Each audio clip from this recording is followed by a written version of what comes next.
Took me to work. So I've been doing. Nothing. I was seeing if this live work on YouTube. I finally got it set up right for it to work. On YouTube Live? Yeah, we on YouTube Live. We good. Ooh, bro. Oh shit! Finally got it there. All righty. Well, let me make sure I get this recorded. What are you doing? It was they roam in the yard. Oh my god, man. Anyway, hey guys, welcome back. We are here. It is You, Me, Him, Her Sports Podcast. It's your boy right here, Scooter Boo Maxwell from the 901 Memphis, Tennessee. You already know what it is. Stacey Speaks Sports. I don't have it. I can't do all that right now.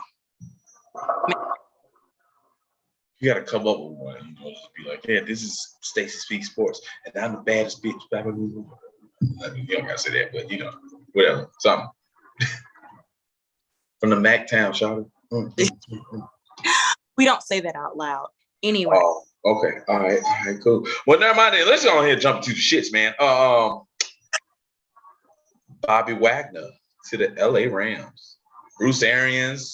Where you want to start at? I mean, we got a couple little things to get to.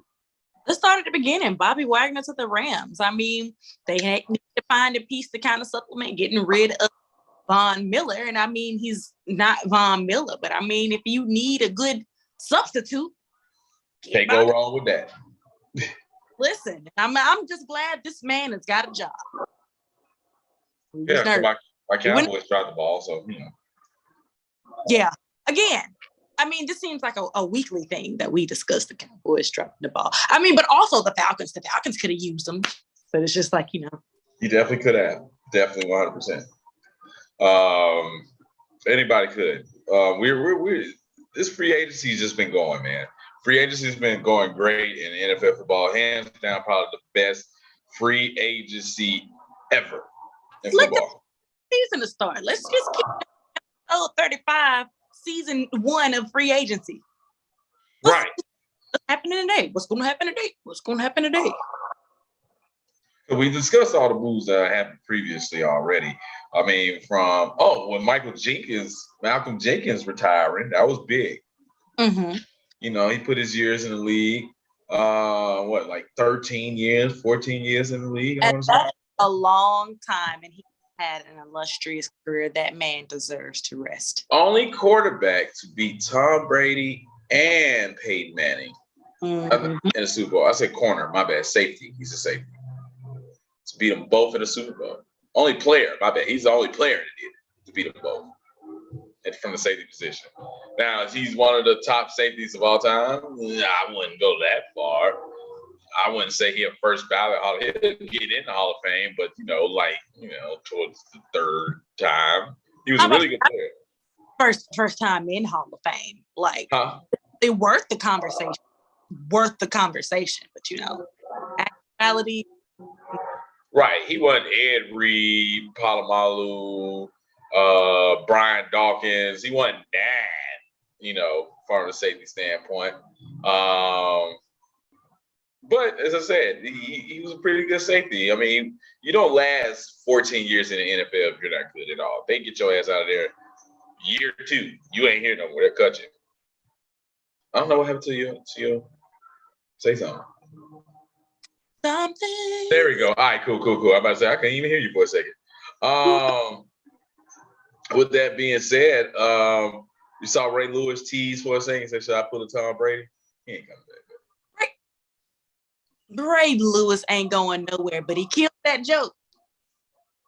He ain't going nowhere. Yeah, he gonna stay his ass where he is. Looking at your division right now, the Saints signs Andy Dalton. I mean, it's not a bad thing for the Saints. I mean, they don't know what's going to happen with James. They just re-signed him, gave him a better amount of money. Coming back off of an injury, they were concerned about how consistent he was going to be before the injury anyway. Andy Dalton is someone that you also have issues with consistency with. Yep. So together, they give you one good quarterback.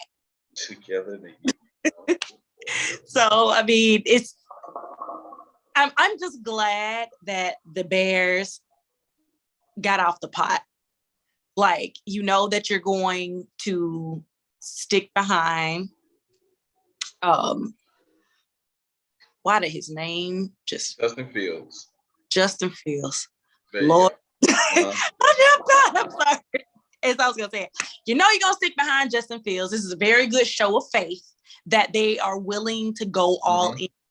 So good morale booster for him, for the team, everything else. And Andy Dalton gets to utilize his good new fuckboy haircut, eat some gumbo, and might actually see some new fuckboy haircut. You didn't notice the transition of Andy Dalton slowly getting this tight ass lineup in the look spot? You didn't notice that? I did not. I always looked at him as the redhead ginger guy. Yeah, and he had a fresh lineup on his Travis Kelce. Oh, is he single? Is he trying to get him a black wife? What's going on with this? Maybe. I don't know. Turn his swagger. Who over there doing this for him? All right. Let's keep going. We're talking about signings before we talk about what really happened this week that was really important that I don't like. We got Jabril Peppers signing with the Patriots. Jabril Peppers has been in the league longer than Moses took to leave. What's crazy is he was only in the league. How long he was with the Giants? A year? 2? He was drafted by the Giants. Who was he drafted by? He was drafted by the Giants. Right. Yeah, I ain't even gonna hold. Anyway, let's keep going. Born then. Yeah, we slipping, guys. Sorry. We're gonna get back on it. Bars keep going, man. We got JJ Watt working out with Kyler Murray. So I guess that shows a faith to Cardinals Nation that things are, I guess, getting back right. Maybe. I mean, and this goes back to the story each week. Okay, y'all are mad at Kyler Murray, Cardinals. What are y'all gonna do? Nothing. What are you gonna? What is your other option? You don't. It just sucks. But at the same time, I kind of agree with the Cardinals upper management. They'll be crying like a little baby, man. You started off hot, but towards the end, I understand there was injuries, but still, you want to be paid top 5 money. You ain't top 5 quarterback. Now we'll pay you in the realm of the quarterbacks that you're in. So like whatever Herbert gets, we'll pay you around there. That's deserving. And the thing about Kyler Murray is he has close to top 5 potential. Yeah, 5'10". Yeah. Where's the barrier? Let me tell you why I got into an argument with that goes into that this past weekend. Somebody said for the past 3 years, now just look at the last 3 years, what has Russell Wilson done that Kyler Murray hasn't?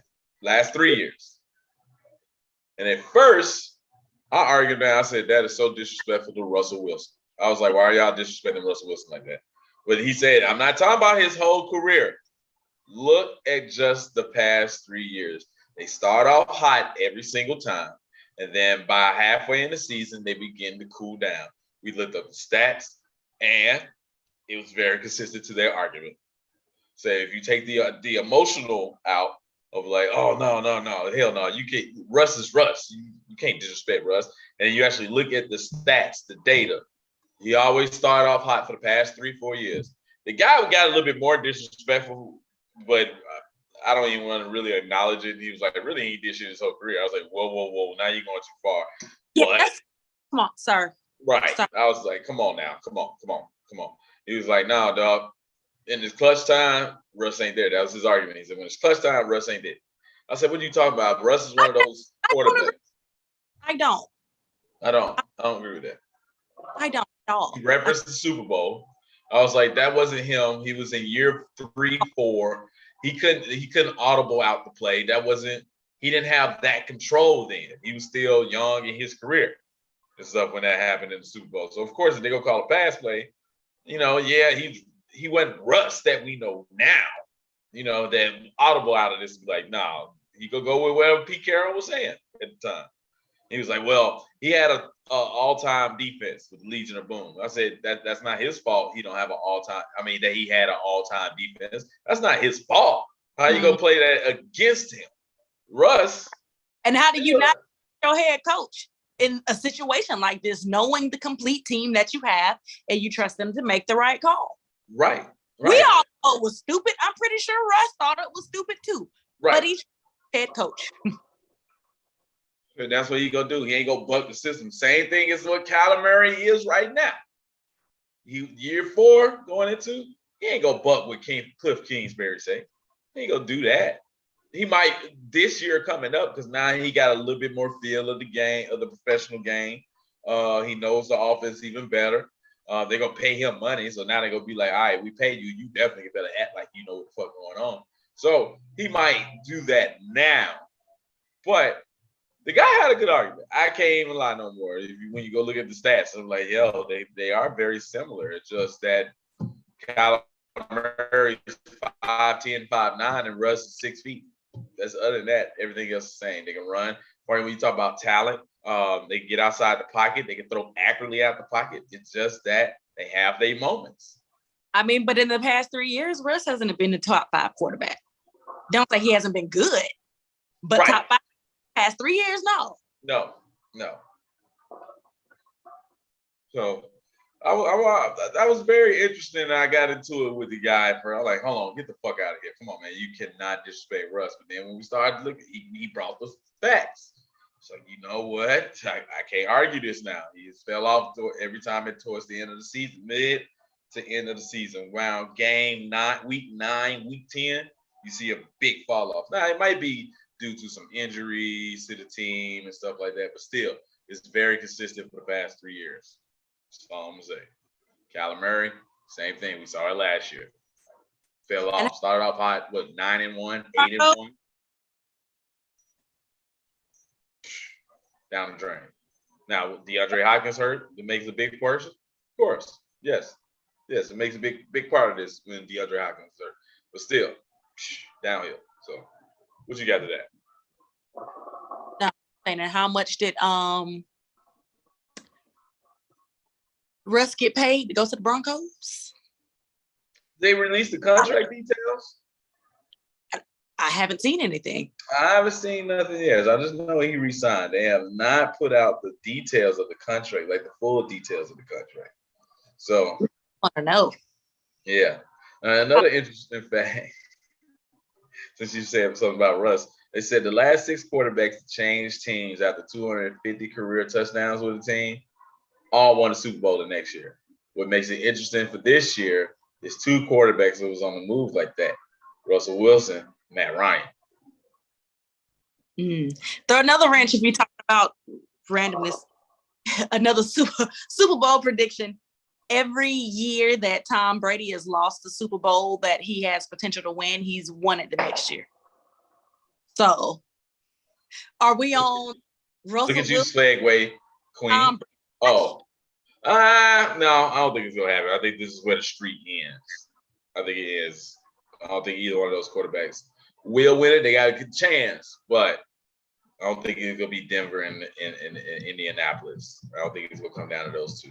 I still feel it's going to be the Bills coming out this year. Bills. That's my pick. Early pick. Bills coming out of the AFC. So you got them taking it all or just the AFC? Just the AFC. I haven't looked at the NFC yet, the NFC, but I can jump out early and say Bills to the AFC right now. That's bold because the AFC hot now. They hot. Which jumps into the AFC. The AFC is hot, especially that AFC West. But the AFC West gonna beat each other up. The AFC East, which is where the Bills is at. Miami got better. We know that, but Tua gonna throw the ball away. The disrespect as you talked about last week. Tua. If you know the word on the street, the hot tea in the kettle is that they have been working trying to get Tom Brady over there. Tell me more about this. I haven't heard this. So yeah, and it has actually come out over the past week that they are actively trying to work to get Tom Brady to come to Miami.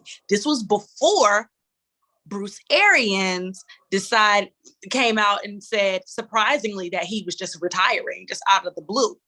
So when we start getting into our conversation, Bruce Arians' retirement conversation, I'm gonna give you my conspiracy. Oh, let's go ahead and jump in this. Jump in it right now. Bruce Arians, he retired.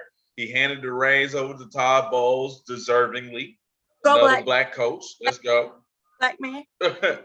Listen. Yeah, deservedly so. Had to get on position because everybody would have raised holy hell if Bruce Arians would have stepped down and Todd Bowles was the head coach. Right. What really are we doing? Right. And I think it's the perfect setup for Todd Bowles because if you got Tom Brady, all right, I'm a defensive coach. I don't have to worry about trying to bring in a big time offensive coordinator because Byron Leftwich is not there. So I don't have to worry about bringing in the big time. I got Tom Brady. So I can bring somebody that I want to bring in to learn the system or to create a system after Tom Brady. So no pressure, no big pressure coming from Todd Bowles. I like the move. Now, what is your conspiracy theory? I love the move. Very interesting. You know how when things happen, you start thinking about small things that have happened before now. You remember when Todd Bowles just up and withdrew his contention for head coaching positions for other teams, and nobody understood why? Yep.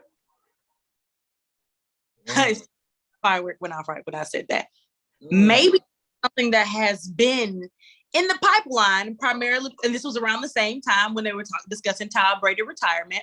After Tom Brady retired, it started to come out that he and Bruce weren't necessarily cool. So that may have had a factor, a little bit of factor, big or small, in his decision to go ahead and exit the team. I also think that may have had something to do with him discussing going to Miami. And I do believe that one of his major, this is the only way you're going to get me to stay in Tampa Bay type things, is if Bruce get the fuck up out of here. He can't say nothing to me. So, now, interesting. My conspiracy theory. If you want me to stay, Bruce can't say shit to me. So, Bruce didn't retire. He just moved to a senior level, whatever the fuck position. And Byron in the front office, yeah. Now, and Todd Bowles, coach, he didn't retire. He shifted. I think TP12 got something to do with it. And if he doesn't go to the Dolphins, it's because he said this is the only way I'm gonna stay. That's a very interesting one. Very interesting. I feel Tom Brady is actually really done. He come out with a tell-all book. Like, because if you're trying to play nice and smile for the camera whenever he leaves somewhere, I'm trying to hit a dirt on Wild Bill. I'm trying to hit dirt on AB, and I'm trying to hit a dirt on Bruce Arians. You say he gonna just tell all. He's gonna tell it all. Just gonna give it up. Because why not? Oh man, that's hilarious. And before we get ready to leave the NFL, let's go over this offseason craziness. I got a list here, right? You ready? Here we go. March 8th. It's just the month of March because we at the end of it. Today is March 31st. So let's go. March 8th, Rodgers signed his extension. Same day, Russ get traded to the Broncos. March 9th, Carson Wentz go to the Commanders. I almost say Commodores. I keep saying Commodores. Because they're the Commodores, we agreed that they're not the Commodores. March 10th, Khalil Mack to the Chargers. March 12th, Amari Cooper to the Browns. March 13th, Tom Brady comes back. March 14th, J.C. Jackson signed with the Chargers. March 16th, Chandler Jones signs with the Raiders. Von Miller signs with the Bills. March 17th, Allen Robinson to the Rams. Devontae Davis traded to the Raiders. March 18th, Juju with the Chiefs. The 21st, Matt Ryan goes to the Colts. The 22nd, Zadarius Smith signed with his rivals, the Vikings. March 23rd, Tyreek Hill is traded to the Dolphins. Crazy ass month. It's a lot. It's exhausting even hearing that. And I want tomorrow's April Fools. I wonder what somebody gonna come out with. It's gonna be another one, man. We still got a month left to the draft. Is the draft gonna happen at this point? It's like give me episode 34 of free agency. But no, I'm excited for the draft. I need to see what these moves. What you gonna do? Yes. Now, one thing that I don't like, I was gonna bring this up. I don't like it at all. There's a lot of bitching going on about it. Is the new playoff overtime rules. The owners agreed that both teams will have an opportunity to possess the ball in overtime this postseason. If the score is tied after each team possesses the ball, the next score wins. If the team kicking off to start the overtime period scores a safety on the receiving team initial position, that team that kicked off is the winner. Now, I don't agree with this. I think the overtime rule that they had last year was fine. If you want to play fucking defense, don't let them score a touchdown. The fuck is the problem? No, we ain't gonna just bail you the fuck out because you ain't play defense. But then what's the importance of the coin toss? I don't like it. And I'm glad Mike Tomlin came out and said it too. He's not for it or whatever. I mean, go play within it, but he liked the rule how it was. If you want to keep the other team from winning, play fucking defense.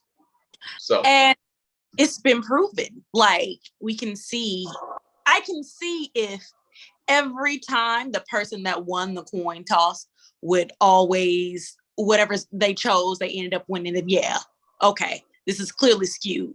But we saw with the Chiefs. Yep, there you go. Like, get the cookies up.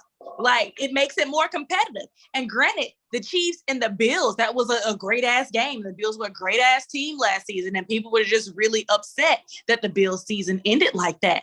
But I mean, that's the way the cookie crumbles. Right. I don't feel like the rules should have been changed. So, I mean, you want to make it more like college football. I mean, I guess. All right. I guess so. Yeah, you see, you get a possession and stuff. So I'm like, all right, I guess, whatever. All right. So, but I feel it's going to affect the nature of the playoff game.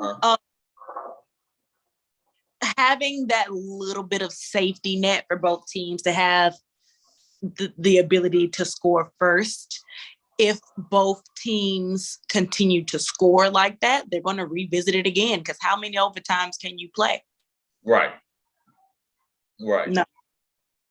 Yeah, I'm not for it.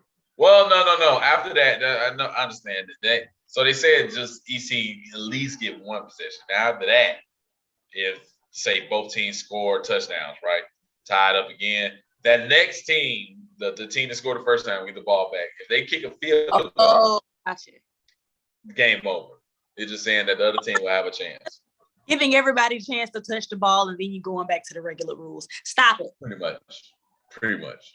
I'm not. Then I said just keep the rule. I said if the first one when they changed it, like team can just kick a field goal to win. Okay, yeah, of course not. I didn't like that at all. I don't think anybody liked that shit. Like really, they just get down to the 35 and boom, game over. No. You can't win like that. So I'm glad they changed. Win on a field goal straight out the gate. I get that, but it doesn't make sense what they have done now, because essentially you just adding downs for each, adding possession just for each team in overtime, and then it's going to go back to the regular. It was pretty much that was a here nigga damn right rule. Basically that's what it was. So face. So I don't think the people that were advocating strongly for that realize that. You do realize the same rules, right? He's the same. And now it's even worse, because at least if you score a field goal out the gate, last time you still couldn't win the game. The other team had to score. Now everybody gets to touch the ball, but the next person who score anything is going to win. So you kind of just screwed yourself. Right. Should have stuck with the original, but anyway, it is what it is. So anyway, we're less than a month away from the draft now. We keep talking about the draft. It's coming up. There ain't really much change. There ain't been really much moves. As we said, first 2 rounds. You can't go wrong if you draft for the position you need. Now, if teams want to trying to get creative and try to draft outside of what they need because the best available player type thing, this is not the draft for that. At all. You can go any position, whatever position you need. You need wide receiver, there. Tight end, there. Offensive lineman, there. Defensive lineman, there. Only thing you're going to get is the quarterback after the first 5 picks. All the quarterbacks will be gone. And the moves that have been made professional this month mirror what a lot of the teams actually think about the draft. You've never saw what the Rams did. That's what it was. Everybody saw what the Rams did. Like, fuck them draft picks. We're going to win now. Right, exactly.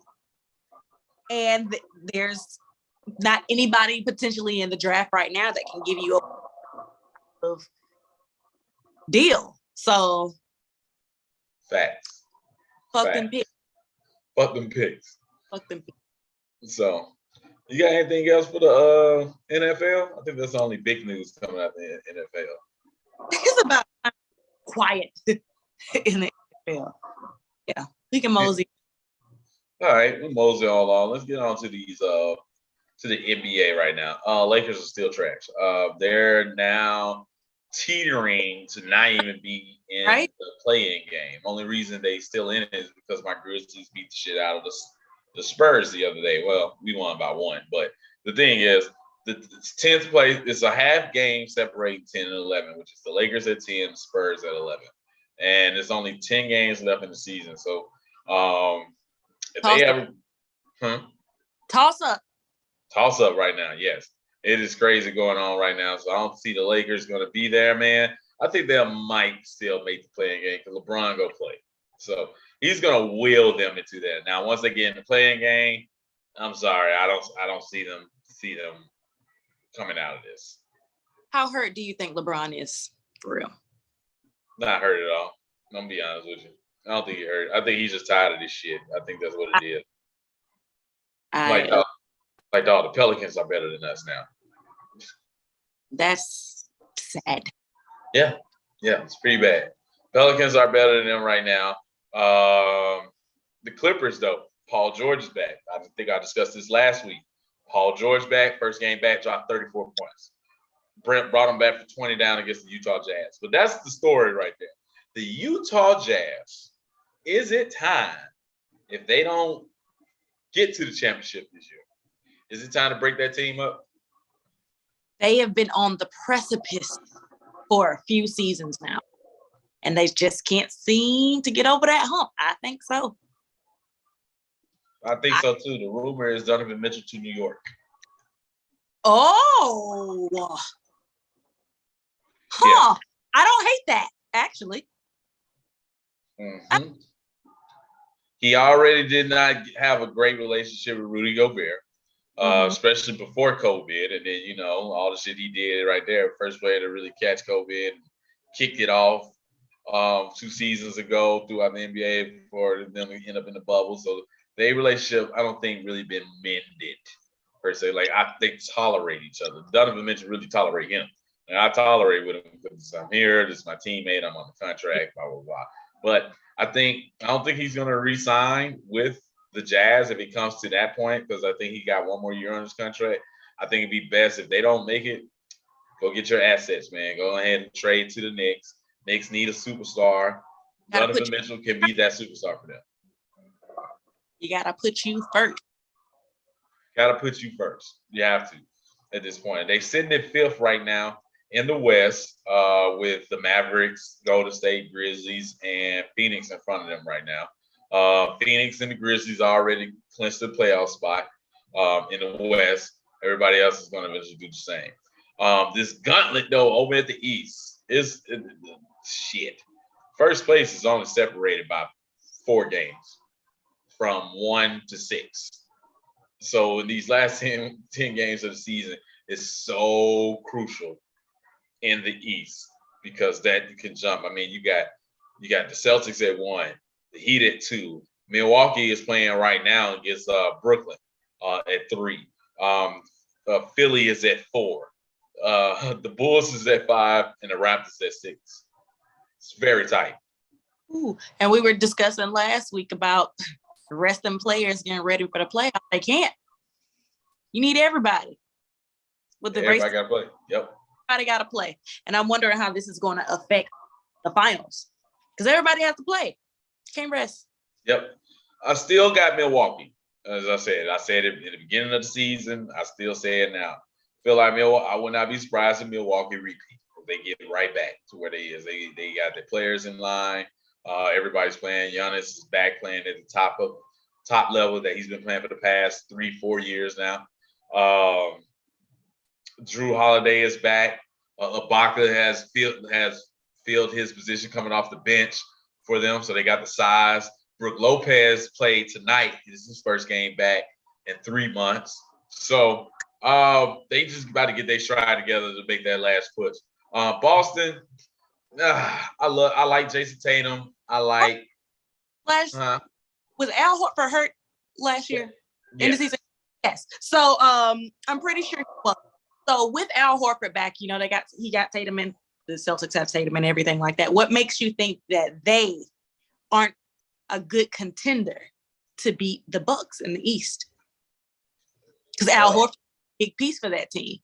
He is a big piece for that team, but it's not really to them. It's more to Milwaukee. It'll be if Milwaukee beat themselves in that series. Milwaukee is more talented, unfortunately. Is Jason Tatum the best player? No, I can't even say that. He's not even the best player in that series. He'll be the second best player in that series. Jaylen Brown will be the fourth best player in this series. So, but when it comes to the playoffs and trying to stop Giannis, we saw what he did last year. He's a freight train. And what you going to do? Put Al Horford on the perimeter on him? Can't hold him out there. Jason Tatum is too small because Jason Tatum's only 6'8". Giannis is 6'11".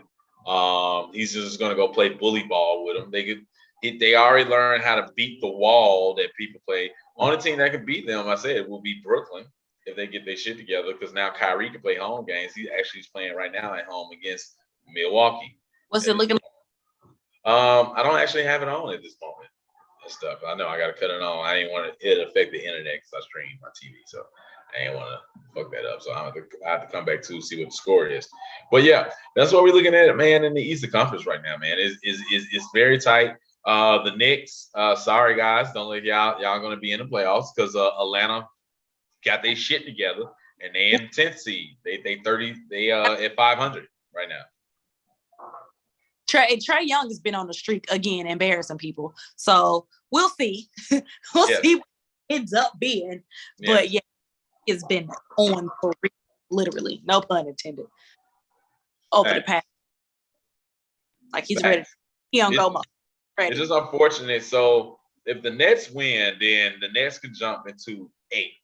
Then the Charlotte Hornets will jump into 9. And then Atlanta has a chance to beat Charlotte. I said Atlanta could beat Charlotte in that play-in game.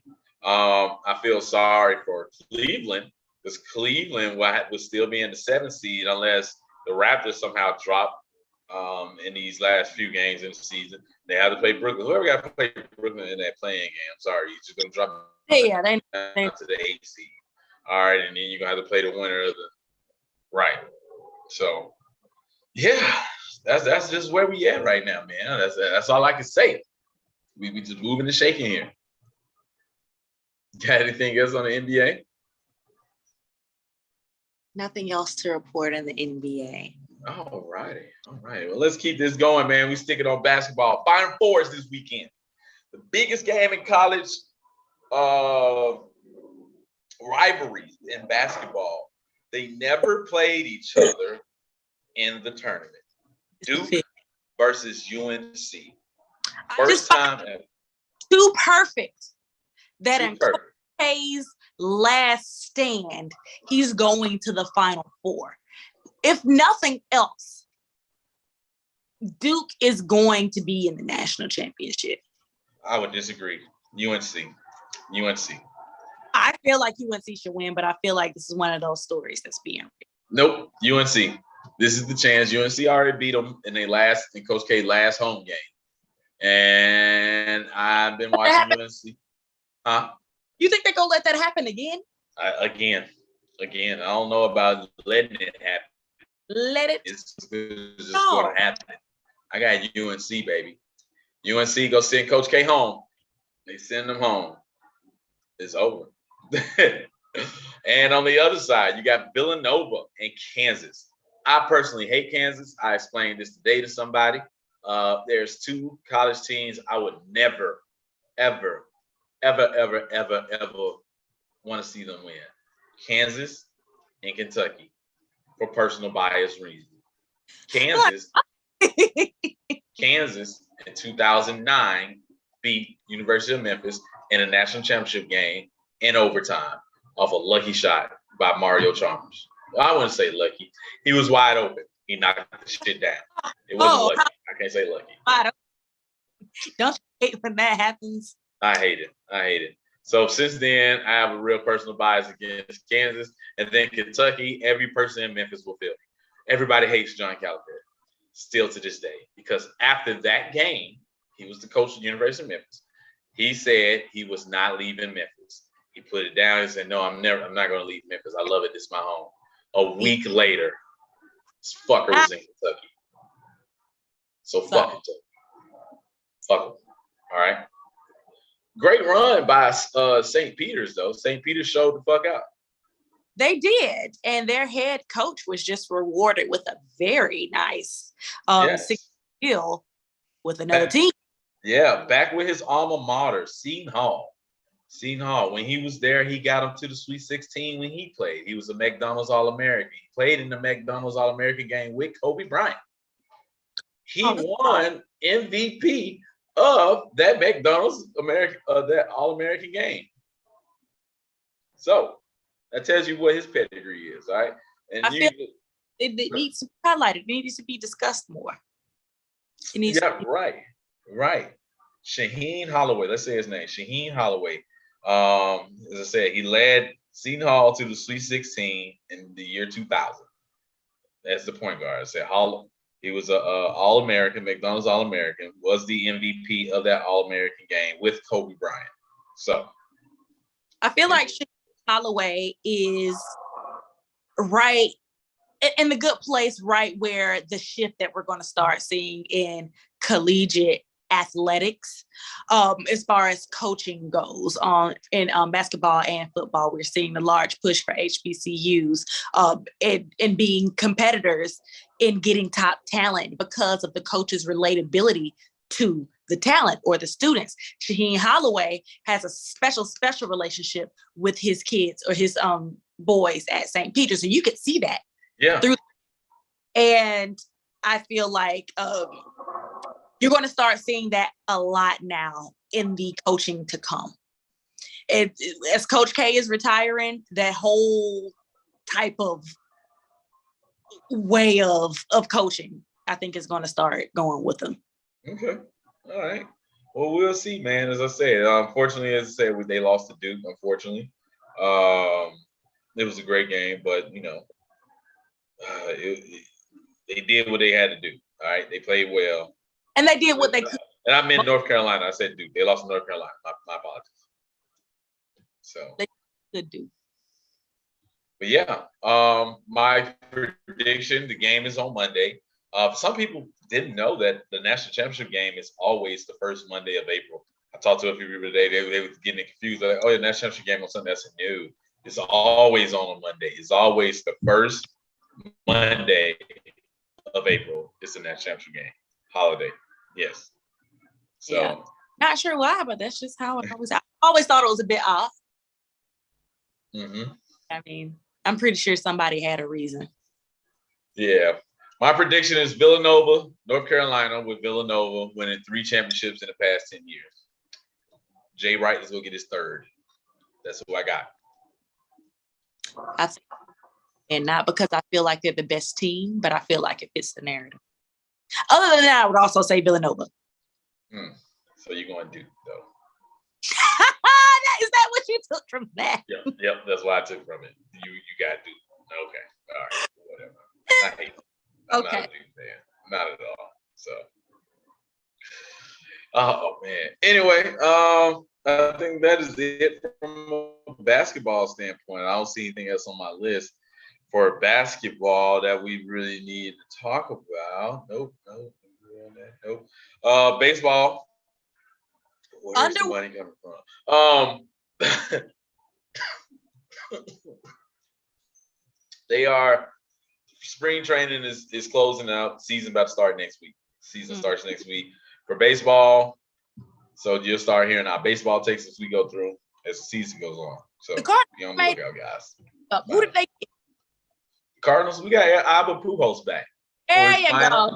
For his final season. His final season, he signed a 1-year deal to come back to St. Louis. Yeah, to St. Louis. He got the biggest standing ovation of in St. Louis when he first came to bat in spring training, deservingly so. So I'm happy about that as a Cardinals fan. Hey, bring him back home. Let him have his farewell tour this year with the Cardinals. You know, so I'm all for it. Let's do it. You love to see it. Let me see. Let me keep going. Let me see. Is there anything else? Nope. We said we're gonna start talking about soccer, and we don't have any soccer content, and some stuff is happening. I just can't. We don't. Women's Final Four. I do have Connecticut because Paige Buckles. I love Paige Buckles. People that knows me, I love her to death. She is a baller of ballers. And I said, when it's all said and done, Online. When it's all said and done, she will be the best female basketball player ever. She will outshine Diana Taurasi. Yes. Just gonna. Not ever. Let me take that back. Wow.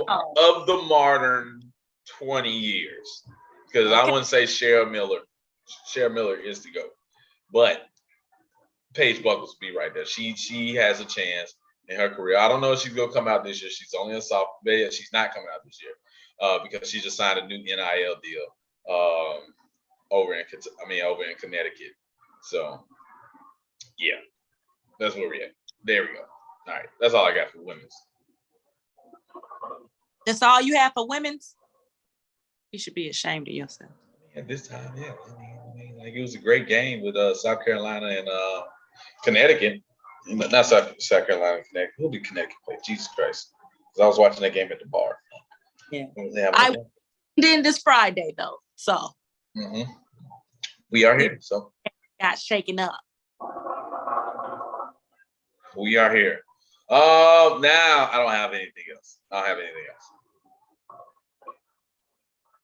Neither do I. All righty then. But shit. We'll get ready to sign out then. If we don't got nothing else. So once again, thank y'all for coming to fuck with us. Thanks for coming to You, Me, Him, Her Sports Podcast. Be on the lookout for more episodes as we are here live on Thursdays. We're gonna make Thursday today. Live on YouTube on Thursdays. Minus what just happens. Thursday would be the better day for both of us. Live on Thursdays, right here on YouTube, on the channel. Share, like, subscribe, comment, all that shit. Tell us that your sports takes, and we'll get back to you on that. You know, we might even bring you on one day. You never know. So we go holler at y'all, motherfuckers.